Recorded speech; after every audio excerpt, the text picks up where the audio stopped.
Good morning guys. तो चलिए start करते हैं 17 जनवरी के इंपॉर्टेंट करंट अफेयर्स को। तो इस प्रश्न में पूछ रहे हैं अभी हाल ही में देश का पहला संविधान साक्षर जिला कौन सा बन गया है। तो आंसर होगा कोल्लम। तो अभी केरल के जो मुख्यमंत्री है पिनाराई विजयन, उन्होंने केरल के कोल्लम जिले को आधिकारिक तौर पर भारत का पहला संविधान साक्षर जिला घोषित किया। एक्चुअली में यहां पर संविधान साक्षरता अभियान चलाया गया था, जिसका उद्देश्य ही क्या है, लोगों को संविधान के बारे में साक्षर बनाना। तो वाकई ये बड़ा अच्छा अभियान है। मतलब सभी लोग अगर संविधान के बारे में जानेंगे तो कितनी अच्छी बात है। मैं तो कहूंगा कि बाकी के राज्यों को जो मुख्यमंत्री हैं उनको भी खुद न सही कम से कम दूसरों को देखकर ही ऐसा कुछ जरूर करना चाहिए। अच्छा, अगर बात करें संविधान दिवस कब मनाते हैं तो आंसर होगा 26 नवंबर को। याद रखना, कानून दिवस के रूप में भी प्रश्न आ चुका है एग्जाम में, तो आंसर 26 नवंबर ही होगा। बाकी अगर आपसे पूछे कि मूल संविधान में कितने अनुच्छेद थे तो 395 आंसर होगा। कितने अनुसूचियां थी तो 8 थी। और वर्तमान में कितनी है, 12 है। तब कितने भाग थे यानी कि पार्ट, तो आंसर होगा 22। और अब कितने हैं, 25 है। और अगर आपसे पूछे कि अभी तक कितने संविधान संशोधन हो चुके हैं तो आंसर होगा 105। कुछ और प्रश्न मैं आपको बताता हूं जो अक्सर एग्जाम में रिपीट होते हैं, जैसे कि संविधान सभा का स्थायी अध्यक्ष किसे चुना गया था तो आंसर होगा डॉक्टर राजेंद्र प्रसाद को। कब, 11 दिसंबर 1946 को। ये डेट भी एग्जाम में आ चुकी है, इसलिए मैं आपको बता रहा हूं। और आगे चल के ये भारत के पहले प्रेसिडेंट भी बने थे, आप जानते ही हो। अच्छा, ये तो स्थायी अध्यक्ष थे। अगर पूछे पहले अस्थायी अध्यक्ष कौन चुने गए, डॉक्टर सच्चिदानंद सिन्हा। एक प्रश्न ये तो पूछा ही जाता है जो आपको पता भी है कि संविधान निर्माण में कितना समय लगा था, 2 साल 11 महीने 18 दिन का। एक प्रश्न और आता है कि संविधान सभा के प्रारूप समिति का अध्यक्ष कौन बने थे तो आंसर होगा B.R. अम्बेडकर। और याद रखना, 42वें संविधान संशोधन 1976 को मिनी संविधान के रूप में भी जाना जाता है। तो ये कुछ प्रश्न है, आपको याद होने चाहिए। बढ़ते आगे। और ये लीजिए, 16 जनवरी के डेली करंट अफेयर्स क्विज के रिजल्ट हमारे सामने आ चुके हैं। टॉप 5 स्टूडेंट्स के नाम देखते हैं। फर्स्ट नंबर पे कौन है, राजीव रंग। कॉन्ग्रेचुलेशन राजीव रंग। फिर है चंदन, फिर है श्रीकांत और ब्रिजेश और दिव्यांशु। आप सभी को कॉन्ग्रेट्स। बाकी अगर आप में से कोई अभी तक क्विज नहीं लगा रहे हैं तो क्विज जरूर लगाइए। क्या फायदा मिलेगा मैं आपको डेली बताता हूं। ये जो हम प्रश्न पढ़ रहे हैं ये तो क्विज की फॉर्म में मिलेंगे ही सही आपको। साथ में 5-6 क्वेश्चन पुराने करंट अफेयर्स के भी मैं ऐड कर रहा हूं, ताकि पिछला भी आपका रिवीजन साथ के साथ होता चले। डेली अगर 5-6 क्वेश्चन आप पुराने करंट अफेयर्स का रिवाइज कर रहे हो तो देखो तो सही, धीरे धीरे कितने सारे क्वेश्चन को आप रिवाइज कर लोगे। और रिवीजन बहुत जरूरी है आप जो भी पढ़ रहे हो। क्विज का लिंक आपको नीचे डिस्क्रिप्शन बॉक्स में मिल जाएगा। आपकी क्रैक एग्जाम एप्लीकेशन, वहीं पे क्विज और पीडीएफ आपको मिलेगी। और अगर सेशन अच्छा लग रहा है तो प्लीज इसे लाइक जरूर करना भूलना मत, और अपने दोस्तों के साथ में भी शेयर कर देना। अभी हम बढ़ते हैं आगे।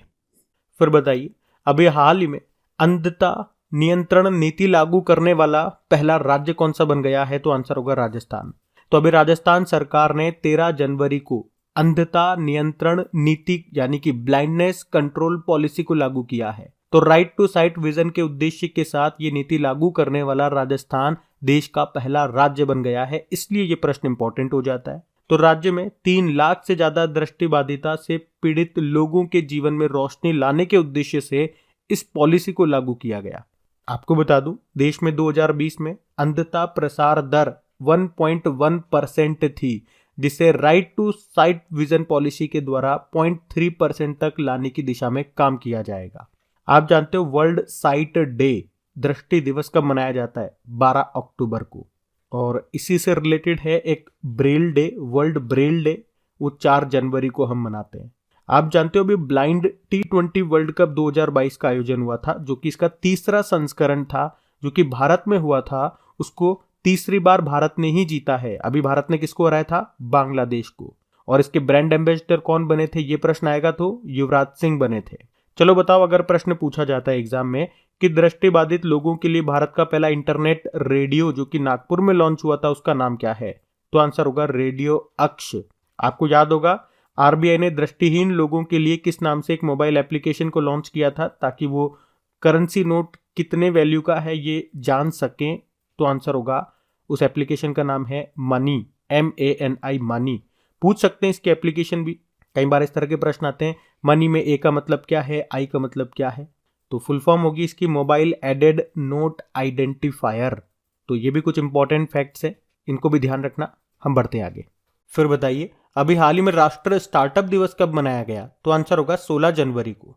अच्छा, पिछले साल ही हमने इस दिन को मनाना शुरू किया था जब प्रधानमंत्री नरेंद्र मोदी ने स्टार्टअप इकाइयों को एक भारत का आधार स्तंभ बताते हुए इस दिन को मनाने की घोषणा की थी। और आप कहोगे कि 16 जनवरी क्यों? क्योंकि 16 जनवरी 2016 को स्टार्टअप इंडिया पहल शुरू की गई थी। अच्छा, ये प्रश्न पूछा जा चुका है एग्जाम में।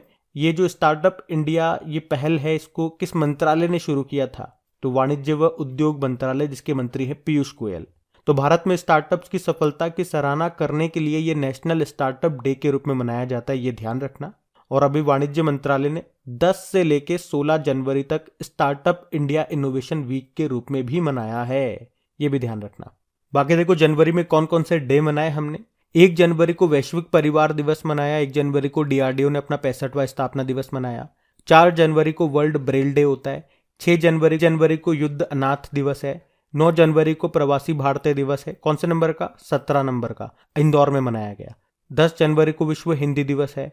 11 जनवरी को राष्ट्रीय मानव तस्करी जागरूकता दिवस है। 12 जनवरी को राष्ट्रीय यूथ दिवस मनाया। 14 जनवरी को सशस्त्र बल भूतपूर्व सैनिक दिवस है। और 15 जनवरी को भारतीय सेना दिवस के रूप में मनाया। ये दिन आप ध्यान रखना। बढ़ते आगे। फिर बताइए, किस वर्ष तक पूरे देश को डॉपलर मौसम रडार नेटवर्क से कवर किया जाएगा? तो आंसर होगा 2025 तक। तो हमारे जो केंद्रीय मंत्री हैं डॉक्टर जितेंद्र सिंह, अभी उन्होंने बताया कि 2025 तक पूरे देश को मौसम रडार नेटवर्क से कवर कर लिया जाएगा। आपको बता दूं, ये जो डॉपलर मौसम रडार है, ये डॉपलर इफेक्ट के सिद्धांत पर, उसके प्रिंसिपल पर काम करता है। ये रडार 400 किलोमीटर तक के क्षेत्र में होने वाले मौसमी बदलाव के बारे में जानकारी देता है। और देश में डॉपलर रडार की संख्या 2013 में ये 15 थी, जो कि 2023 में बढ़ के 37 हो गई है। और भारत अगले 2-3 सालों में 25 रडार और स्थापित करेगा, जिससे इनकी संख्या 62 हो जाएगी। तो सिंपल सा याद रखना है क्या, कि किस वर्ष तक पूरे देश को डॉपलर मौसम रडार नेटवर्क से कवर कर लिया जाएगा? तो आंसर होगा 2025। आपको याद है, हमने एक और लक्ष्य रखा था कि 2025 तक हम कितने नए एयरपोर्ट बनाएंगे? तो आंसर होगा 220। आपको याद है, ICC women's ODI world cup जो 2025 में होंगे, उसको होस्ट करेगा भारत। एक कबड्डी वर्ल्ड कप भी है 2025 वाला, उसकी मेजबानी करेगा ब्रिटेन। और याद रखना, ये पहली बार होगा जब कबड्डी विश्व कप एशिया के बाहर होगा, इसलिए ये इंपॉर्टेंट है। वैसे साउथ कोरिया भी पीछे नहीं है, उसने भी कह दिया कि 2025 तक वो भी दुनिया का पहला 13वां सिटी बनाएगा। और हमारा टीबी को खत्म करने का लक्ष्य ये 2025 ही है। अच्छा, आप बताओ, वर्ल्ड मलेरिया डे कब मनाते हैं? हम बढ़ते हैं आगे। चलिए फिर बताइए, हाल ही में अल्पसंख्यक मामलों के मंत्रालय ने पढ़ो परदेश योजना को बंद कर दिया। आपसे पूछ रहे हैं इसे किस बैंक के माध्यम से लागू किया जा रहा था? तो आंसर होगा कैनरा बैंक। अच्छा, इस योजना को कब शुरू किया गया था? 2013-14 में। हमारे जो पूर्व माइनॉरिटी अफेयर्स मिनिस्टर थे मुख्तार अब्बास नकवी, उन्होंने इसको शुरू किया था। अच्छा, आप लोग बताओ कि वर्तमान में ये जो अल्पसंख्यक मामलों का मंत्रालय है, ये किसके पास है? बाकी इस योजना की बात करें तो इसका उद्देश्य क्या था? अल्पसंख्यक और पिछड़े वर्ग के विद्यार्थियों को शिक्षा के लिए आर्थिक रूप से मदद देना। मतलब विदेशों में अगर आप पढ़ना चाहते हो तो आपको लोन मिलेगा और सरकार ब्याज पर 100% सब्सिडी भी देती थी। लेकिन अब इसको बंद कर दिया गया। अब क्यों बंद कर दिया गया? तो अल्पसंख्यक मामलों के मंत्रालय ने इसकी वजह नहीं बताई, वरना मैं आपको बता देता। और इसे कैनरा बैंक के माध्यम से लागू किया जा रहा था। तो कैनरा बैंक की स्थापना होती है 1906 में। बंगलुरु में हेडक्वार्टर है और इसके एमडी सीईओ लिंगम वेंकट प्रभाकर है। और इसकी टैगलाइन भी याद रखना, अगर इससे संबंधित स्टैटिक आप पढ़ रहे हो तो, टुगेदर वी कैन इसकी टैगलाइन होती है। आप जानते हो, अभी बंधन बैंक ने जहां बंधन वहां ट्रस्ट नाम से एक अभियान शुरू किया था। अभी इंडियन ओवरसीज बैंक के एमडी सीईओ बने थे अजय कुमार श्रीवास्तव नाम है। और बैंक ऑफ बड़ौदा की ब्रांड एम्बेसडर बनाई गई थी अभी शेफाली वर्मा। ये नाम भी ध्यान रखना। बढ़ते हैं आगे। चलिए फिर बताइए, हाल ही में स्टार्टअप मेंटरशिप के लिए अभी केंद्रीय मंत्री जो है पीयूष गोयल, इन्होंने कौन सा पोर्टल लॉन्च किया? तो आंसर होगा मार्ग। पीयूष गोयल ये हमारे वाणिज्य व उद्योग मंत्री हैं। अभी इन्होंने ही स्टार्टअप की मेंटरशिप करने के लिए, यानी कि उसे निखारने के लिए, उसकी सहायता करने के लिए, उसका मार्गदर्शन करने के लिए ये मार्ग पोर्टल लॉन्च किया है। कब लॉन्च किया? अभी 16 जनवरी को, जब हमने राष्ट्रीय स्टार्टअप दिवस के रूप में मनाया। और मैंने आपको बताया ये हम 16 जनवरी को ही क्यों मनाते हैं, क्योंकि स्टार्टअप इंडिया योजना शुरू हुई थी 16 जनवरी 2016 को। किस मंत्रालय ने शुरू किया था? वाणिज्य व उद्योग मंत्रालय ने। अच्छा, यहाँ पे मार्ग का मतलब क्या हो गया? Mentorship, advisory, assistance, resilience growth, ये इसकी फुल फॉर्म हो गई। अच्छा, अगर मैं आपसे पूछूं कि भारत का पहला नाइट नेविगेशन मोबाइल एप्लीकेशन किसने लॉन्च किया था, तो आंसर होगा असम ने। जन भागीदारी अधिकारिता पोर्टल किसने लॉन्च किया था, जम्मू कश्मीर ने। संभव पोर्टल किसने लॉन्च किया था, उत्तर प्रदेश ने। और इसी से मिलता जुलता है संगम पोर्टल, इसको सीबीएसई ने लॉन्च किया था। एक ई अमृत पोर्टल भी है, उसको नीति आयोग ने लॉन्च किया था। और एक है ई समाधान पोर्टल, उसको यूजीसी ने लॉन्च किया था। और एक ई अधिगम योजना है, उसको हरियाणा ने शुरू किया था। तो ध्यान रखना ये। बढ़ते आगे, चलो फिर बताओ, जनवरी 2023 में ओईसीडी का सीईओ किसे नियुक्त किया गया, तो आंसर होगा क्लेयर लोम्बार्डेली को। ओईसीडी मतलब आर्थिक सहयोग और विकास संगठन, organisation for economic cooperation and development. इसका हेडक्वार्टर मिलेगा पेरिस, फ्रांस में। स्थापना होती है 1961 में। याद रखना, ये 38 देशों का संगठन है, लेकिन भारत इसका सदस्य नहीं है।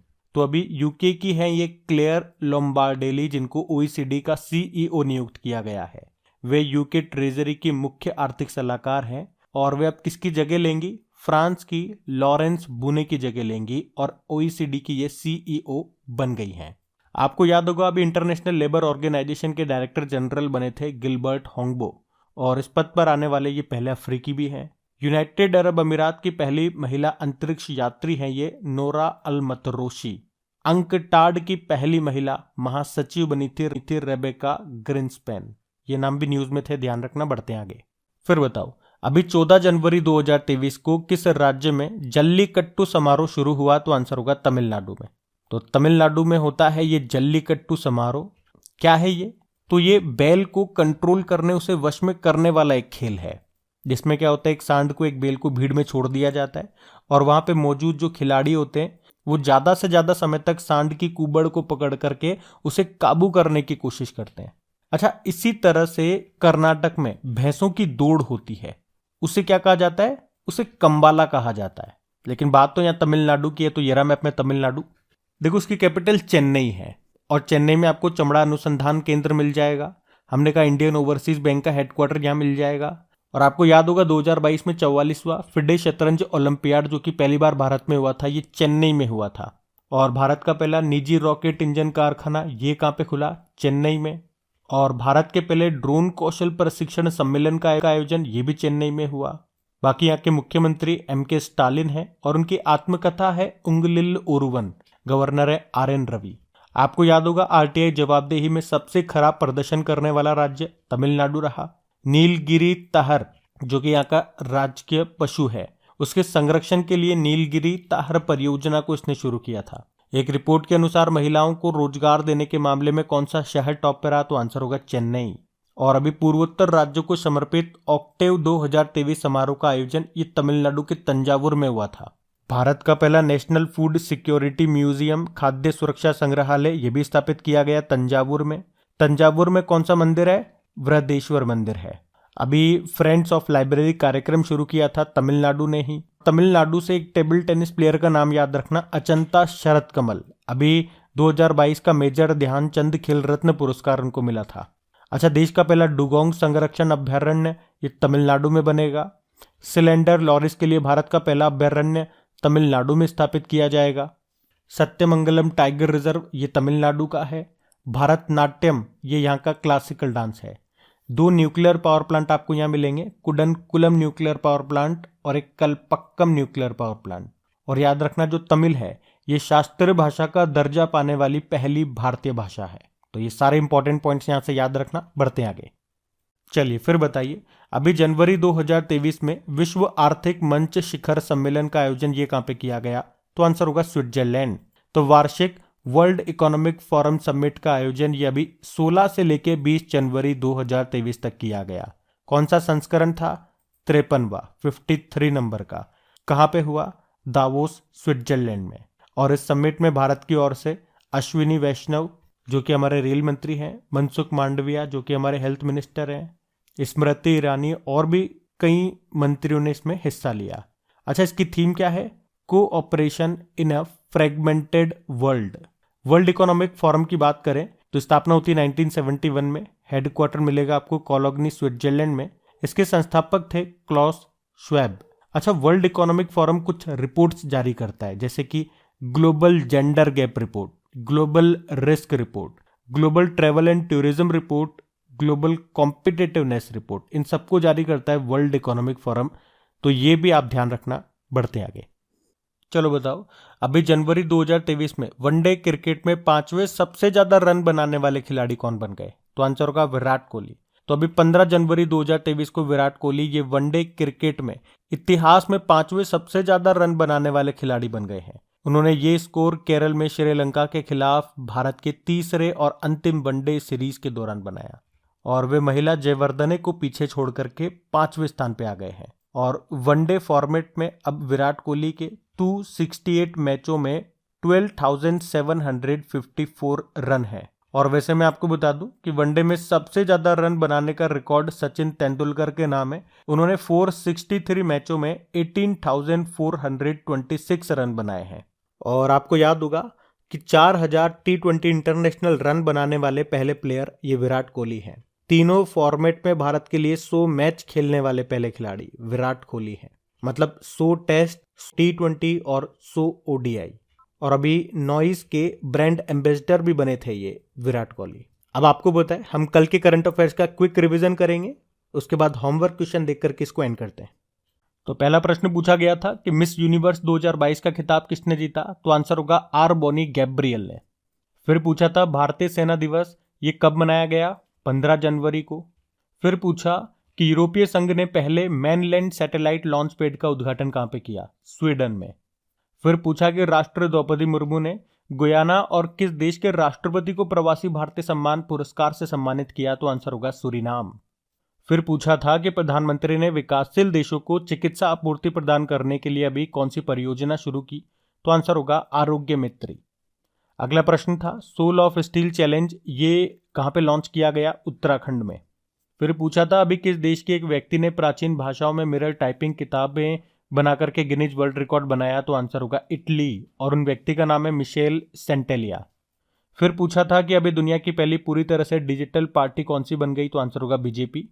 और फिर पूछा कि मेटा ने किसे इंडिया ग्लोबल बिजनेस ग्रुप का निदेशक नियुक्त किया? तो आंसर होगा विकास पुरोहित को। और आखिरी प्रश्न था कि किसे प्रतिष्ठित गोल्डन पिकॉक अवार्ड 2022 से सम्मानित किया गया? तो आंसर होगा जिंदल स्टील एंड पावर को। अब बात करेंगे कल की वीडियो में पूछे गए प्रश्न के उत्तर की। तो कल के वीडियो में आपसे पूछा गया था कि 9वीं विश्व आयुर्वेद कांग्रेस का आयोजन ये कहां पे किया गया? तो आंसर होगा गोवा में। आप सभी ने प्रश्न का बिल्कुल सही उत्तर दिया है। और एक बार फिर से आपको याद दिला दूं, अगर वीडियो को अभी तक आपने लाइक नहीं किया तो प्लीज लाइक कर दीजिए, सेशन एंड हो गया है।